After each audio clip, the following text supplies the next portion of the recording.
What's up again, everybody? Today we are going to sit back, relax, and go on a grand adventure together. That's right, it's story time. So grab a blanket, grab a snack, maybe your favorite drink, and let's do this thing. We're going to go all the way through the Grand Adventure Story lore page. Look at all this. We're going to talk about all of this.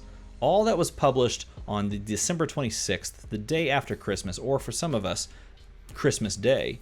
This was published on the Fab TCG website. It's a really cool, just lore-filled story, and we're going to walk through it. I'm going to paraphrase a lot of this, but as we go, I'm going to point out as many of the little nods, the subtle little nods towards cards or some of the connections to the lore that has already been established. I'm going to walk through as many of those items as I possibly can, and I'm going to point them out to you. So if you don't know anything about the lore of Flesh and Blood or about Aria or about the story thus far, this is a great video for you because I'm going to try to cover as much of that as possible. So we begin the story with this portion of text. I am going to read this verbatim to you and talk to you a little bit about what it means.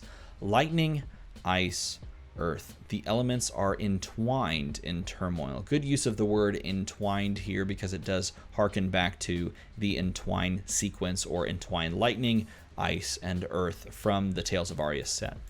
A seething storm rages throughout Inyan, threatening to destroy Volthaven and its people. Inyan is the region or the sub-region in Aria where Lexi lives. If you want to know more about Inyan, here we just jump over here to Lexi Livewire's story page.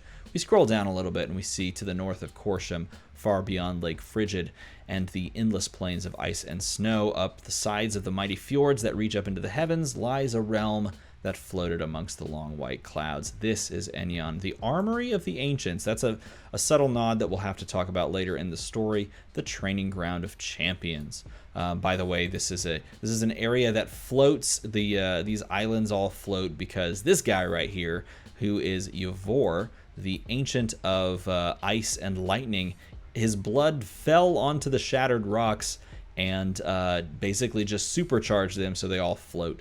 And that is where Volthaven is, and that's where Lexi is. And that's where our story starts here. The very land itself is twisting and turning, as if awakening from a dark slumber and unearthing ancient mysteries thought to be lost to the ages. This is a reference to multiple things, but there are some interesting little connections here to Rouse the Ancients, a card from the Monarch set, where we literally saw this happening, a mountain raising up, and it's actually just a giant living organism. And also to the reference of how well, I'll just put it this way, how one of the fables, the Heart of Fiendal, was discovered as far as lore is concerned. Unearthing ancient mysteries thought to be lost to the ages. The Heart of Fiendal was discovered because of the land twisting and turning. The starry-eyed wayfarer Lexi has been tasked with leading a troop of adventurers into the heart of Enyon to uncover the origin of the elemental frenzy. She's joined by these people, a traveling bard named Yorick, who we've seen on multiple cards already. One of them was just recently spoiled in this round's on me. It was the fantastic art that was also put onto the playmat that was given out as a Christmas present this year by LSS. He's also found on Coax a Commotion, which is really cool. We all wondered who was on the front of Coax a Commotion. Also tucked in the background was the new Guardian hero, which is kind of funny that she's made her way onto multiple cards as well. Yorick's part of this party. He's always searching for new stories. The gruff dwarven blacksmith Thawne, with a keen eye for craftsmanship. This is Thawne, and he looks not dissimilar to, or not unlike, the dwarf blacksmith on the Welcome to Wraith super rare Forged for War. Could be the same dwarf, could be a different dwarf, but it would be cool if it were the same dwarf. I think that would be awesome. And the aspiring magician, Mara, who has a flair for the dramatic. Now, I don't think we've seen Mara before in any card or in any lore blurb outside of what I'm about to talk about here in a moment. But she's never appeared on a card, and if she has, I can't place her on that card. We also don't know if she is a wizard based on what she does in the story, or if she's an illusionist. Either way, it would be really interesting. She could be a wizard because she does do fire magic and things like that. She could be an illusionist because she does, at one point, turn a bird into a stream of rainbow.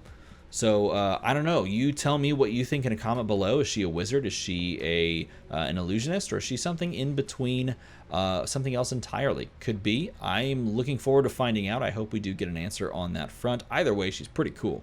For weeks, our heroes have braved the elements as they venture deep into Inyan, where secrets await them. Now, I do want to point out that this is picking up from Lexi's actual own personal story. So if you go down Lexi's story page, you can hear about how she grew up, you can hear about her desire to become a wayfarer, and then you can see her literally get stuck with some of the rocks that float, which is probably why she can float too, I'm just saying, ride along the Aurora. So you can see the rocks are like melded to her along with her new bow called why did I just blank on the name of her bow? Holy crap, Voltaire. Why did I blank on Voltaire? What a weird thing to blank on. Nevertheless, at the end of her story, she is actually sent out. And it's funny, this is the exact picture that was on the website when she was revealed. And we didn't know who these people were alongside of her. And now we can see, we know these people, we can recognize them because they are the same people at the beginning of a grand adventure. So, let's talk through what they do. They start their story, or we pick up with their story as they are making their way through Inyan and coming up to Euvor's peak. And again, Euvor and his peak, this is where, again, going back to Lexi's story, this is where Euvor, the Ancient, held back the legions of the Old Ones for 90 long cycles of the moon. And eventually he gave his life in an effort to defeat the Old Ones, and in doing so, he exploded, and his blood got all over everything, and now everything flies, thanks to Euvor. But this is like the site of that happening, Euvor's peak. And so they make their way to Euvor's peak, and they find, after they clear the fog and the mist, they find this just massive peak split down the middle into two separate peaks, essentially cut as if something reached down and tore it open. And so they immediately assume that this was something that had caused these earthquakes and the crazy elemental chaos that's going on and destroying their homeland or their sub-region here in Aria. But very smartly, Thawne points out, look at the ridges, they're smooth. This mountain didn't just break apart, it was built this way. It was built with this fissure running down it, and as they move closer to it, they are greeted by a very large statue, which Lexi immediately recognizes as a statue of Euvor, the Ancient of Thunder and Ice. As they look at this statue, Thawne recognizes at the base of Euvor's staff is actually a lever, and he is excitedly cheering that it's a lever mechanism. So he goes and he starts to pull the lever, and as they all get together and pull this lever, they realize, oh, it's going to move. They move the lever, and it starts the entire statue lifting up into the air and rotating around and opening a door, or revealing a door to a deeper secret within. Now, as we bounce back, I want to point out a couple of things that look really interesting in this story, and a couple of those things that I glossed over a little bit. This is intriguing. They say the earth beneath their feet trembled as patches of glowing symbols poked out of the soil. And these patches of glowing symbols immediately, in my mind, harken back to the idea of rune chants. Now, it's not necessarily saying that rune chants and like rune blade characters are around here, but it is a nice little reference to rune chants, perhaps. It's also just referencing these glowing symbols that we've seen all around Wraith, like on the pillars that float behind in Solana, behind Dorinthia. And so these are the same symbols that we'll talk about here in a moment that are carved into the rock as well. Also, interestingly enough, Voltaire here being referenced as a marker for wayfarers. So apparently a bow that looks like Voltaire, or perhaps a copy of Voltaire, is given to wayfarers when they gain that status, and people see that bow and they know, oh, that's a wayfarer. Which is kind of cool, and that is a nice little reference to the majestic weapon that Lexi has access to, of course. So after they move the lever and open the gateway, they're greeted by this door. They push the door open, and they descend into a large cavernous area that is full of, mechanized whirring and ticking and sounds and metal gears and valves. And this is all very interesting to describe it this way because these are not things you would necessarily connect to Aria, Aria being very mystical, being very magic-filled, free-spirited. And yet, here when we're in this area at Euvor's Peak, we see mechanical gears, valves, and pipes, and the sound of ticking. And that's a cool connection to what the outside world has perhaps brought into Aria, and that is technology, mechanologist things, and there's a connection there to metrics. And we do see that in generations past, there was a connection between the Olin, which is what Oldham is, the Rosetta, which is what Briar is, and the humans, which obviously is what Lexi is. And this fight is called the Covenant, and they join together and they fight against the old ones. We'll talk about that here in a moment. They descend into this round giant chamber, and they walk past pillars, they walk past giant weapons, huge hooks that hold weapons. Thawne, of course, is running around like a kid in a candy store because he's a blacksmith, and here he is in this giant armory full of all of these old, intricate, just very fancy weapons. And so he's excited like crazy, and we get to perhaps one of the coolest moments in this story, and I want to read it verbatim to you. Lexi felt herself drawn to the center where a huge pedestal lay. Deep grooves ran down the pedestal, across the floor, and up the pillars, sparkling with a weak, silvery glow. The pedestal itself contained a carved hole, perfect fit for a gem, coin, key, or some other small item. The hole was empty and surrounded by the same strange text that they had seen on the door. Okay, this is so cool because it literally says perfect fit for a gem.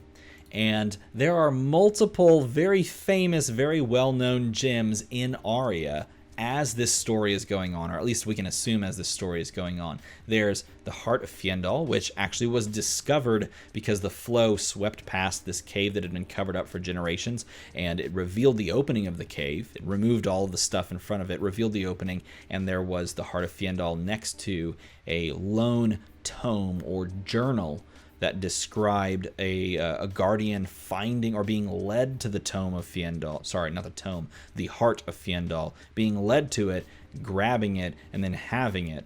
And so this was discovered in Aria. And then, even better, something that we'll talk about a little bit later, the Eye of Ophidia is also most likely in the land of Aria. And the Eye of Ophidia has a lot of ramifications and a lot of connections as we go forward in this. And so it would be really cool if this moment, this perfect fit for a gem, is referencing one of those legendary, of the fabled cards, those fabled gems. If one of those are the key to opening this door or activating this pedestal.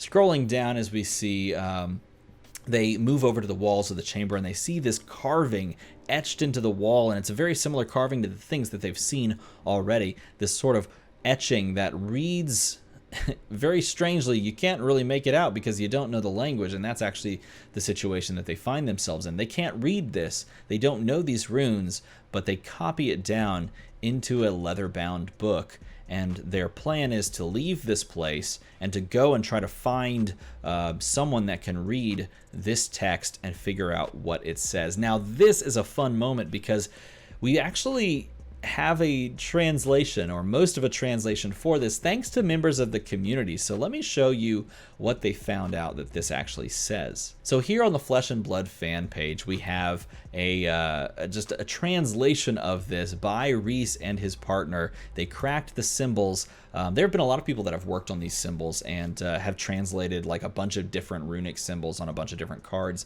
But this is what apparently it says. This age of gods and monsters, Ophidia, the something of the Fjendal, will one day return. So this is referencing the Eye of Ophidia that we just talked about a moment ago, and we don't know what or who or what kind of entity Ophidia actually is. And we also don't know how Ophidia references or connects to the Fiendal. Also, the Fiendal, this is the first time we've actually ever seen Fiendal be referred to as more of like a people group. Normally we see like Tome of Fiendal, so it's like a possessive. There's someone or there's something that owns the tome, right? Or the Heart of Fiendal, same thing. There's someone or something that owns the heart. But here we see the Fiendal, and that is really intriguing because if the Fiendal is the correct translation, then perhaps it's not one single entity. Maybe it's not an ancient. Maybe it's not, you know, an Imbra. Maybe it's not an old one. Maybe the Fiendal is sort of a people group or a group of ancients or something, a group of entities that we don't yet know all that much about. And also, we don't quite know what this word and this symbol means. And because we don't know that, we don't know if Ophidia is the feeder of the Fiendal, as in like it feeds the Fiendal, or if it's the seeder, which is something that I think Louis on his video mentioned, the seeder, so it like plants the seeds of the Fiendal, or perhaps this is what I think it might be, the heater of the Fiendal. So someone or something, Ophidia, listens to the Fiendal or connects to or follows the instructions of the Fiendal.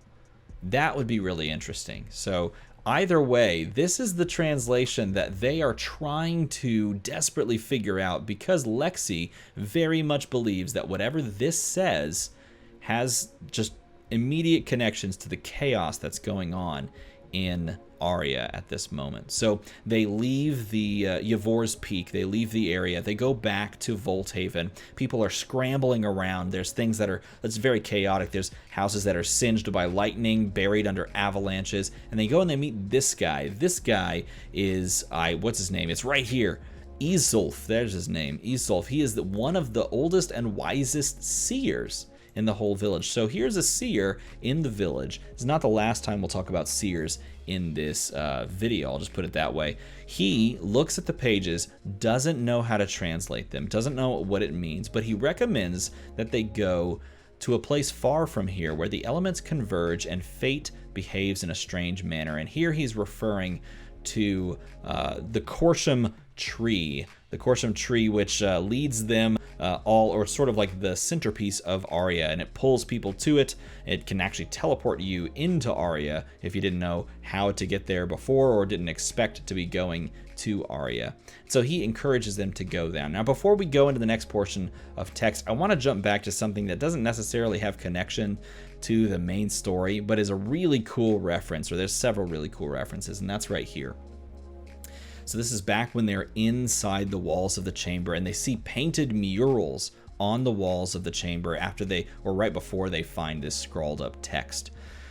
And these pictures are very interesting. Some of the pictures were intricate and beautiful, such as a blue crystalline maiden weaving ice and snow throughout what looked like Aria. We don't actually know who this is referencing, or if we do, we don't know that they look like this. So if this is for some reason, if this is Fiendal, the one-person Fiendal, then there's our first real description of Fiendal. But if Fiendal is a people group, then maybe this is one of the Fiendal. Or maybe this is just a person or an ancient that we don't know the name of or we don't know the connection to immediately. Others were strange and outlandish, such as the enormous squid-like creature lurking within sunken ruins. Maybe this is a reference to what Ophidia actually is. Now, this is referring to a squid-like creature, but Ophidia in our world is a word used to describe an overarching species of snakes, or perhaps the genesis branching off point to what led to snakes in our world. So if you compare the Eye of Ophidia to a blue snake's eye, which is a thing, and I'll put the pictures on the screen, there are a lot of similarities there. And perhaps that connection is connected to this picture as well. We also see on the picture of Eye of Ophidia, we do actually see that the Eye of Ophidia does appear, the gem does appear to be underwater next to like some seaweed and stuff like that. So if that's the case, then perhaps this is referring to the Eye of Ophidia, or at least the guardian of the Eye of Ophidia. Very interesting thing here. And then finally, this is the reason I wanted to talk about this. And even more had a threatening and sinister feel, such as a blood-red dragon perched atop a mountain of skulls surrounded by hellfire.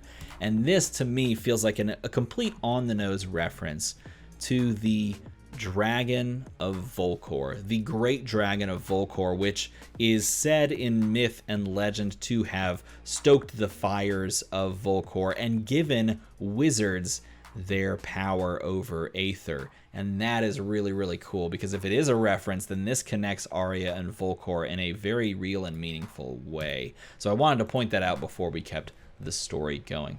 So they depart to Corsham, and on the way they run into a really tall, icy old guy in the name of Oldham, and he's confused and looking for answers. Nothing appears the same to him, because obviously he's been asleep for hundreds upon hundreds of years, and he's still very kind though, which is really interesting, but he doesn't talk much. As you can see here, he scares a little kid. He almost steps on a little crying kid, and instead of like freaking out or anything, he gives said kid a cotton toy from his cloak, which is cool. I mean, that's very kind of him. That's very sweet and nice. So they run into him. Lexi has an exchange with him, shows him the symbols, but he doesn't recognize them outside of knowing that they're old, and has some feeling of connection to them, which is very interesting.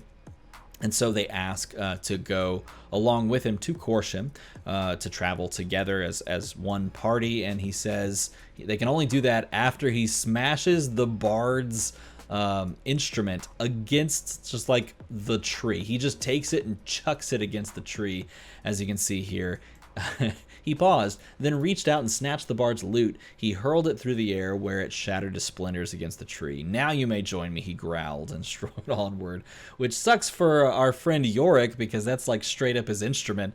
But, you know, well, I guess he could just get a new instrument, which he does at the end of the story. So they make their way to Corsham, where they meet Briar. Wouldn't you know it? Briar is in a fist fight with a tavern owner, or a brewmeister. I don't know what they refer to. I think it's a tavern owner, because she accidentally broke a large barrel of lager, and he's upset about that. And she is not going to apologize for it, even though she does feel a twinge of regret before she gets clipped by his right hook here. And she's about to wrap him up and pull him down. She actually summons vines from the ground, grabs onto his legs, rips him down to the ground, and before she can do anything further, Lexi intervenes, freezes the ale or the lager that is bursting forth from the keg that she accidentally destroyed in midair, as you can see here, literally frozen there. And when the brewmeister, or the tavern owner, sees that she's a wayfarer, he takes off and chills.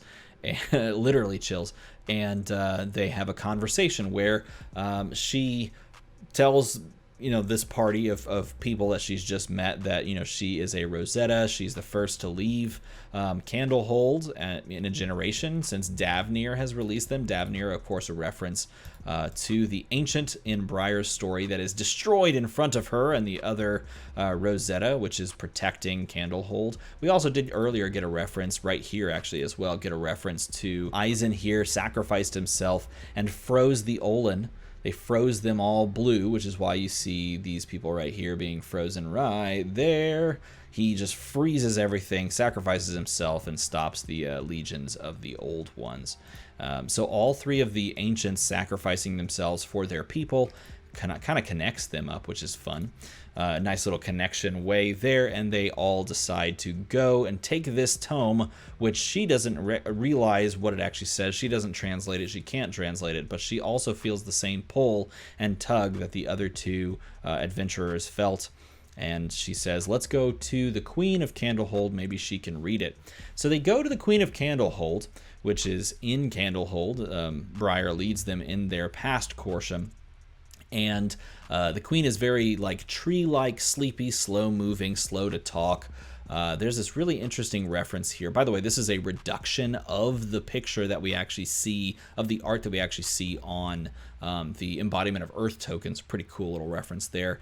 There's this cool line here that sticks out to me, like one blade of grass in a meadow. This is said by the queen, and she trails off and she doesn't finish her sentence. I think that means something, but I don't know the reference. If this is a reference to something, let me know in a comment below. I'd love to hear it. Oldham talks to her and asks what happened to the covenant.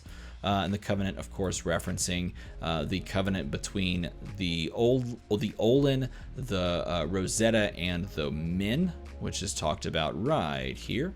Covenant with the likes of man. She asks and she says, in sadness and after a long pause of silence, I don't have the answers you seek. Briar decides to throw a lightning bolt at her because that's the most Briar thing you could possibly do. I don't have answers for you, so Briar's like, I'm just going to chuck a lightning bolt at you, wake you back up, make you read this book. So she reads the book. They all wait forever. By the way, I want to stop really quick and pause and say this. The trees rustle as if nervous. Animals are abandoning their homes. Something is coming, and I fear Candlehold will not be able to remain hidden. All of this is being said by Briar after she chucks that lightning bolt at her queen. There's a reason the Wayfarer and I crossed paths. I can feel the Strail calling. The Strail, by the way, is a reference to this portion of the Land of Legends article. The Strail is an aggressive and volatile combination or potent elemental energy. It's very similar to the Flow, but it's aggressive and volatile, and that is what sort of helped trap the Rosetta within Candlehold and not sort of allowed them to leave. Davnir, the father of Earth, is the ancient that sort of died, like I mentioned earlier. He, I would imagine, helped trap them, perhaps using the Strail. And she says that this is the dialect of the seers, which is interesting because we already showed this to a seer earlier, which is what Lexi says. But this is not the normal seer, like fortune teller kind of person. These are the seers of old. And so they ask, who are the old seers? Hidden allies, bearers of the indigo eye. Find them if they still exist. And that is the second time we've had the Eye of Ophidia referenced. Technically the third if you know how to translate those runes. And this is the crux and the ending of the story. This is what they're going to go do. They're trying to locate the old seers, the bearers of the indigo eye. So it's going to be really interesting to see what these old seers look like. Are they bearing the mark of the Eye of Ophidia? Do they actually have the real Eye of Ophidia? And how are they going to help? But they are known as hidden allies. And if they're hidden allies of the Rosetta, they're most likely also allies of the Olin and of the Min, or, you know, whatever you would want to describe. I guess they are just Min, the race that Lexi hails from, which is just humans. So these hidden allies, where are they? Where should we go? Any idea where we might start looking? But the queen just falls asleep because she's a tree. And that's what trees do. I mean, if you watch Lord of the Rings, you gotta watch the Ents. They do the same thing. So they head back to an inn. There's a ton of references here as we go through. They're gonna wash away their worries at a nearby tavern. Yorick tunes his new lute, keeping it well away from Oldham, and begins strumming an enchanting melody, just like the card. Thawne and Briar were locked in an arm wrestle, but beads of sweat rolling down the dwarf's forehead as he strained to outmuscle her, a reference to a card. Mara performed a magic trick for Oldham, producing a dove from her sleeve. With an extravagant wave of her hand, she transformed it into a dazzling rainbow aether flare like the card. But this is interesting because earlier she lit fire into her hand and just carried around like a wizard could do. So it's like, okay, is this magician a wizard? But now she's like turning a bird into a rainbow. She's turning a bird into a... That's an illusionist kind of a thing. So is she an illusionist? We don't know. I'm curious. The Oaken did not even crack the slightest of grins. But then Lexi wanders away, and she wants to know the answers to the questions. Where are the seers? Why was there an armory in the heart of Enyon? What did it all mean? And then she sees this poster, which says, challenge the showstopper to a test of might. Of course, referencing Bravo, the showstopper. Experience Crazy Brews from Aria's finest brewmeister. Again, Crazy Brew, a card, and the brewmeister. Maybe it's the guy that we see on, like, in the tavern in a couple of different places. I don't think so, though. because we see him in the picture below. Have your fate foreseen, like the card, by whimsical seers. All this and many more wonders, see it all at Everfest. And so she takes this poster, she says, hey, let's go see if these seers are the actual seers. Yorick snarkily replies, yes, because an ancient secret organization just happens to be conveniently advertising their location on a carnival poster. They don't have any better ideas, so they decide to do it, and then we see the absolute wonderful image of all of them celebrating before they go to Everfest. And that is the dude, that's the tavern man that has been in like all the different pictures, all the different arts that I'm putting on the screen currently as we speak. And that leads us to the end of the story and connecting us to what we are in only a few weeks going to be experiencing in the Everfest set. I hope you enjoyed this talk through of this entire storyline. I hope I caught every single one of the references in this. If I missed any of them, heck, if I missed even like just the stuff that I highlighted on this printed out sheet, I'll put it in. I'll try to sneak it in there. You won't even know. If you enjoyed this video, if you got value out of it, please consider liking and subscribing. That will push this video out to others to see the wonderful lore, and it will help my channel grow. And if you like this video, helping my channel grow would mean a huge bit to me. As always, everybody, thanks for watching.